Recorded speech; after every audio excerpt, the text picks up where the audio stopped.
Yo, what's up, ladies? This is Alex from Mindful Attraction 2.0. And in today's video, we're going to be talking about avoiding narcissistic men and emotionally toxic relationships. In general, it's avoiding a toxic man, all right? So, one of the most important reasons why this is important is because toxic men have emotional problems and mental problems, right? And emotional states and mental states are contagious and infectious, and that's why you have to avoid them. It's not that they're bad people, okay, a lot of them are shitty people, but that the fact that they infect you, that's really the problem. They really do infect you. So first of all, what I want you to do to avoid these kind of guys is this: avoid your instincts. Don't trust your instincts. Not avoid them, but don't trust your instincts 100%, right? Because a lot of the times your instincts, especially if you've been jaded, especially if you sort of been through a lot of shit in life, they're kind of fucked up and distorted, right? You don't know what's right or wrong because you're always the measure that you use to make decisions in life is not based on your instincts, but based on what other people tell you because you're used to having other people tell you what to do. Right? So your instincts are not really trained that well. You don't really trust them that much. So as a result, in this case, don't trust your instincts when it comes to guys, right? What I want you to do is to trust the facts. See if you can get actual facts about him, like at Facebook, the social media. See if you can actually look at his comment. I know it sounds creepy, but the reason why you want to do this is because it saves you time, right? It really does save you time. Talk to him. Talk to someone that he does know. Get information rather than going by your instincts. Ask him discreetly. Has he ask him discreetly? Like, be like, hey, by the way, have you ever gotten angry all of a sudden for no reason? Like, just ask him random questions that don't look like you're asking him if he has temper problems, but you just saying it in a way that's fun. Like for example, like saying truth or dare. Have you ever hit someone out of pure fucking anger like that? Right? Just randomly, but you're getting information, right? So I want you to proactively get information from the guy, not through using your instincts, but through actually finding things pragmatic and factual about him, right? Because if he tells you that he hit someone in the past out of instinct, then there's something in him that makes him angry, and when he gets angry, he hits you, right? So you gotta look out for that. Don't go with the oh, he looks like a nice person, you know.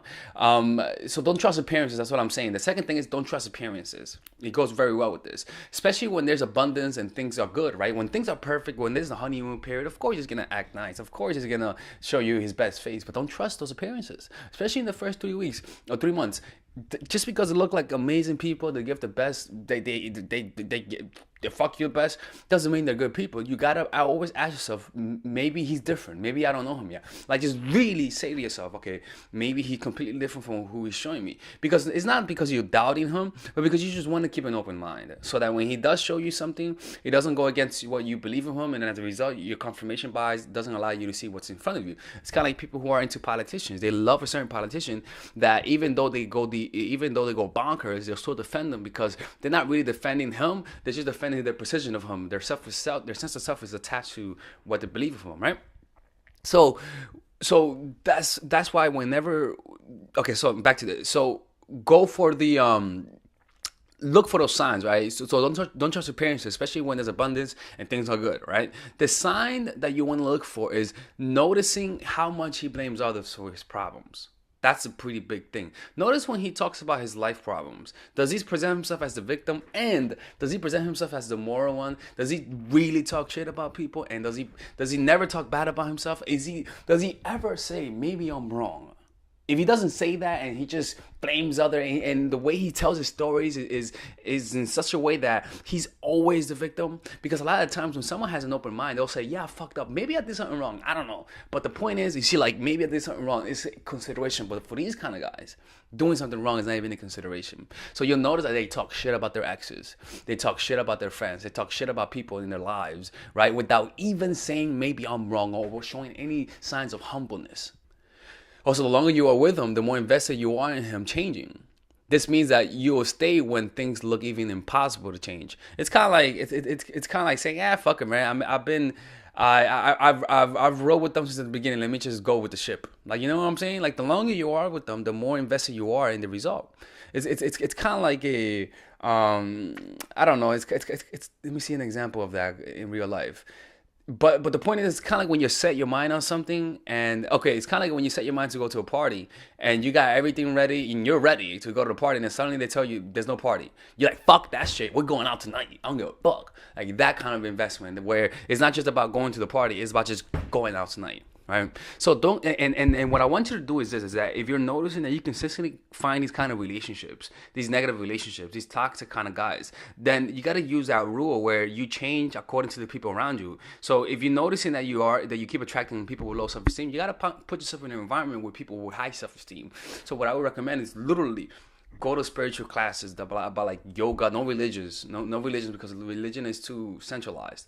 But go to yoga classes, go to book readings, like things that high consciousness people will do. And I'm not saying that high consciousness like fucking high consciousness, but I'm just saying people who are curious about life and who have a sense of wonder about reality and about their existence, right? So if you're someone who's negative, associate with people who are positive because their mentality is going to be infected. If you're someone who's isolated, force yourself to be around people who are social, right? If you're someone who's mean, force yourself to be around people who are nice. Like, you see what I'm saying? Use that rule of emotional states and mentalities being contagious, and use it for yourself. And if you do struggle hanging around people, then read books on people who you want to be like. All I'm saying is that be careful when you hang around people who have your own defects. Be careful, because what happens is that a lot of our defects are unconscious. We don't notice our defects because our minds are always distracting us. So as a result, when we are around people, we tend to notice we are attracted to certain people, but we don't know why. But it's because we are connecting with them at the level of pain. Some of our pain is connecting with some of their pain, their insecurities, our own insecurity. It kind of like blends in, and we don't notice the blending in because it comes out in the form of love, right? And so what you have to do is consistently ask yourself, what's motivating your action? Right? Consistently observe what's inside of you. Notice it. Notice if you feel antisocial. Notice the people who you hang around with, and ask yourself, is this feeling causing me to hang around these kind of people? And then notice the kind of people who you want to be like, and hang around them and find where they are. You see? Because what happens is that when you feel like the victim, when you feel like someone who life happens to them, right? You're gonna hang around people who think that way. And what happens is that the people who you hang around with usually become your partners. And that's why I'm telling you, make it a real effort to hang around people with positive states. Seriously. Okay? Hang around people with positive. It's like watching a YouTube channel. You watch a positive YouTube channel, you're going to feel better about yourself. You watch a negative YouTube channel, not this one, you're not going to feel good about yourself. So you got to hang around people who are positive. Like, I know it sounds fucking obvious, but it's the truth, right? Anyways, it's Alex from mindfulattraction.org. If you guys need one-on-one coaching, just go to mindfulattraction.org. Take care. Bye-bye. All right, ladies and gentlemen, if you guys ever want to learn how to use your feminine energy to influence people, learn how to use your masculine energy to become more assertive, and also learn how to blend both energies to improve your dating life, your spiritual life, honestly, your relationship life, your family life, your career life, this is the course for you. If I had to make a course for my nieces, I have two nieces. One is 19, and one is 15. 16. Holy shit. Oh my God, he's a bad fucking uncle. He's a bad uncle. Get him. Shut up, Melissa. You should get this course, right? And this is the course that I will make for them. So, for example, watch the curriculum, right? In the first week, we're going to be showing you how to establish a strong masculine foundation without letting it hurt your feminine energy. This masculine foundation is a source of who you are, right? It's your bodyguard. Without this, whatever feminine energy you create will be destroyed by the outside, because your masculine is your shield. So we'll talk about goal setting. We'll talk about how to develop a serious attitude. We're going to be talking about how to use more logic, how to use more goal-oriented behavior. It's more how to be a man. Now the next one is how to embrace the feminine energy, right? This one would teach you about how to minimize excessive masculine traits, developing self-awareness, healing abundant feminine energy, regulating your emotion, mastering voice qualities and facial expressions, surrendering control, and allowing pain to be felt. This is honestly, this will supercharge, like Kaioken, your masculine energy. After that, we have femininity in the workplace and how to be feminine in the workplace without letting people take advantage of you, and the nuances of how women on power should behave versus women who are subordinates in the workplace, and even the dress code. This is based on psychology, people. It's kind of insane. I'm actually excited about this one. The next week, we talk about navigating the labyrinth of male and female friendship. And this, a lot of women find confusing, so we talk about that. And how to identify envious friends, how to identify the good friends, how to keep male friends, and how to keep female friends. Week 5, we talk about how to release the burden of the past and stop and destroy mental projections. This is actually really powerful. And then week 6, we talk about how to increase your observational power so that you could read people better. And we have a bunch of bonuses. The course starts at $99, and you guys can pre-order the course today at $69 before it goes out. If you're watching this, most likely I'm in the meditation retreat, so I will be praying for all of you guys.